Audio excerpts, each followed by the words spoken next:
La team, le Congo a décidé de protester après le match de la Côte d'Ivoire contre le Congo en demi-finale de la Coupe des Nations en Côte d'Ivoire. Après le conseil de ministres présidé par le président Tshisekedi, président de la République du Congo, le ministre et le porte-parole du gouvernement congolais est sorti et a fait un communiqué.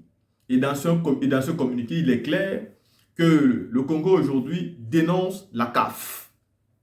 Le Congo dénonce la CAF par son manque de solidarité vis-à-vis des souffrances que les Congolais travaillent. Le Congo dénonce la CAF parce que la CAF n'a pas trouvé bon de montrer les images des supporters congolais dans les gradins. Le Congo dénonce la CAF parce qu'elle trouve que la CAF est complice de la situation que traversent les Congolais aujourd'hui. Le Congo dénonce la CAF et décide même d'envoyer la rencontre Congo-Côte d'Ivoire au Parlement congolais pour qu'on puisse débattre sur ce match-là et voir s'il y a eu des cas de tricherie ou pas du tout. S'il faut se prononcer sur le cas de la tricherie, moi je dirais que non. Le match du Congo-Côte d'Ivoire est fini et la meilleure équipe a gagné. La Côte d'Ivoire a été meilleure, donc il faut qu'on évite d'abord les problèmes de tricherie, tout. Nous les Africains, on a un problème.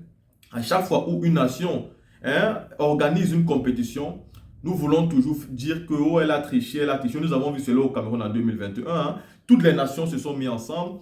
Et même la Côte d'Ivoire pour dire que les Camerounais étaient en train de tricher la compétition. Et pourtant, ce n'est pas le Cameroun qui avait créé le Covid-19 et que ce n'est pas le Cameroun qui organise la Coupe d'Afrique des Nations, mais c'est la CAF qui organise la Coupe des Nations au Cameroun. Et c'est pareil aujourd'hui, ce n'est pas la Côte d'Ivoire qui organise, mais c'est la CAF qui organise la Coupe d'Afrique des Nations en Côte d'Ivoire. Seulement, la Côte d'Ivoire a tout mis en place pour que cette compétition soit belle, à la différence. Le Cameroun n'avait pas tout mis les détails pour que ça soit aussi belle comme la Côte d'Ivoire aujourd'hui. Donc on ne peut pas débattre la CAN en Côte d'Ivoire. Elle est très belle parce que la Côte d'Ivoire a mis tout en place pour qu'elle soit belle. Mais il faut être clair, la Côte d'Ivoire n'a absolument pas triché pendant cette compétition-là. Les arbitres ont peut-être fait des erreurs et souvent défavorables à la Côte d'Ivoire. Il faut le rappeler. Donc il n'y a pas de tricherie. Donc que ce soit le Sénégal, que ce soit le Mali ou le Congo, qui accusent la Côte d'Ivoire d'avoir triché, j'ai envie de vous dire stop. Même si les arbitres font des erreurs, comme l'arbitre du match Côte d'Ivoire-Sénégal, où il y a une erreur clairement quand on ne donne pas un carton rouge à Sadio Mané, c'est une erreur grave. Même si je pense qu'en donnant un carton rouge à Sadio Mané, peut-être la Côte d'Ivoire n'aurait pas gagné ce match-là, parce que ce carton rouge aurait certainement révolté l'équipe du Sénégal, qui aurait joué beaucoup mieux, comme on l'a vu à la Côte d'Ivoire face au Mali. Donc ce carton rouge n'a pas aidé la Côte d'Ivoire, mais n'a pas aussi aidé le Sénégal, mais surtout l'arbitre a fait une erreur grave.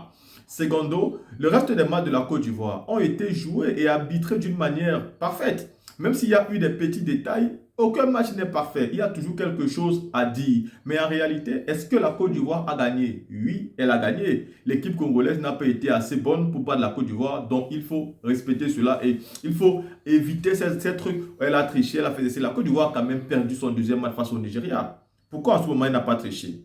La Côte d'Ivoire a quand même perdu 4 buts à 0 contre la Guinée équatoriale. Pourquoi ce moment elle n'a pas triché? Je pense très bien que la Côte d'Ivoire ne souhaitait pas être éliminée comme ça. Mais pourtant, elle a risqué d'être éliminée. Elle est partie même de la compétition et on la voyait déjà éliminée. Imaginez-vous si le Ghana avait gagné son match, les 2 buts à 0, maintenant le Mozambique qui s'était fini comme ça. La Côte d'Ivoire aurait dit adieu. Alors le Maroc est venu gagner la compétition.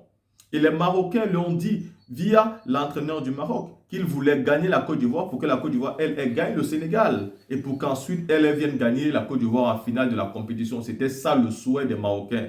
Malheureusement, échec et mat pour eux, ils ont été éliminés. Surtout parce que si tu décides de ressusciter un mort, il est fort probable que tu prennes la place du mort. Donc, ils ont aidé la Côte d'Ivoire et eux, derrière, sont morts à la place de la Côte d'Ivoire. C'est aussi simple que ça. Et aujourd'hui, la Côte d'Ivoire va donc vers la finale affronter un adversaire qui a souvent menacé la Côte d'Ivoire, le Nigeria. Et ce match-là peut vraiment... On peut avoir tous les résultats, la Côte d'Ivoire peut gagner, la Côte d'Ivoire peut perdre. Donc ceci étant, moi je ne pense pas que cette compétition a eu la tricherie. Arrêtez de toujours accuser les pays organisateurs. Tant que vous n'organisez pas les compétitions, arrêtez. Parce que demain, vous aussi, vous allez organiser et on va aussi vous accuser des mêmes tricheries. Je vous assure que ça ne fait pas plaisir quand on accuse votre pays d'avoir triché. La Côte d'Ivoire n'a pas triché, donc arrêtez maintenant. Mais à côté de ça, les autres accusations qui concernent la CAF, je suis totalement d'accord avec le gouvernement congolais. La CAF n'a pas fait quelque chose de normal. Et pourtant, la CAF invite souvent toutes les nations à apporter leur solidarité à plusieurs événements, à plusieurs dangers, à plusieurs cas. Mais ici, c'est présent, c'est présent. C'est devant les yeux de tout le monde. Nous ne pouvons pas contester aujourd'hui que le Congo est en train de souffrir. Et moi en particulier, ça me fait extrêmement mal. Vu mon approche avec les Congolais, vu le fait que je connais tellement les Congolais, vu le fait que l'Afrique aujourd'hui devait être unie que d'être désunie. Et vu le fait que M. Paul Kagame semble vraiment être un président sanguinaire. Vous connaissez dans les conditions dont il a pris le pouvoir, comment il garde son pouvoir. Il est en train de piller les Congolais. Il faut être clair et net aujourd'hui. Paul Kagame est la main cachée derrière tout ce qui se passe au Congo. Et tout le monde le sait, mais personne ne veut le dénoncer. On dirait que des personnes sont fières que le Congo vive comme ça. Le Congo pourrait être l'un des pays les plus riches au monde. Les Congolais ne souffriraient même pas. C'est un pays riche qui est grand et qui a tout. Pourquoi la CAF, lors de ce match, n'a pas voulu filmer vraiment les images? J'entends des gens qui me disent que non, on a montré des images. Non, on n'a pas montré. On a montré les supporters avaient des grosses banderoles et ils avaient des groupes. Mais on n'a pas voulu les montrer de cette façon-là. Et ce n'est pas normal. Il faut le dire. Parce que ce qui se passe au Congo peut se passer dans tous les autres pays. Mais si vous n'êtes pas solidaire aujourd'hui aux difficultés du Congo, mais quand ça sera donc chez vous, comment vous allez faire? La team, écoutons ici le discours du porte-parole du gouvernement du Congo. Écoutons. Avant de terminer sa communication, le président de la République a exprimé sa totale désapprobation au regard du mauvais traitement réservé à nos supporters qui ont fait les déplacements d'Abidjan pour assister à la demi-finale contre la Côte d'Ivoire dans le cadre de la Coupe d'Afrique des Nations, notamment la diminution d'espace leur réservé dans les tribunes, l'interdiction d'accès des calicots et aux différents supports des dénonciations de l'agression rwandaise dont notre pays est victime.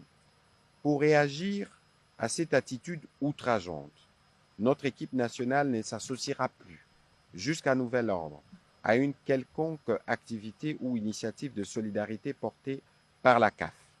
Dans les mêmes ordres d'idées, le président de la République a ouvert un débat sur les déroulés du match entre la République démocratique du Congo et la Côte d'Ivoire, ainsi que la couverture par certains médias. Le Conseil de ministres a adressé une sévère mise en garde, particulièrement à France 24, ainsi qu'à d'autres médias pour la diffusion de certaines informations durant cette compétition qui ont écorné l'image de la République démocratique du Congo. Ceci est inadmissible.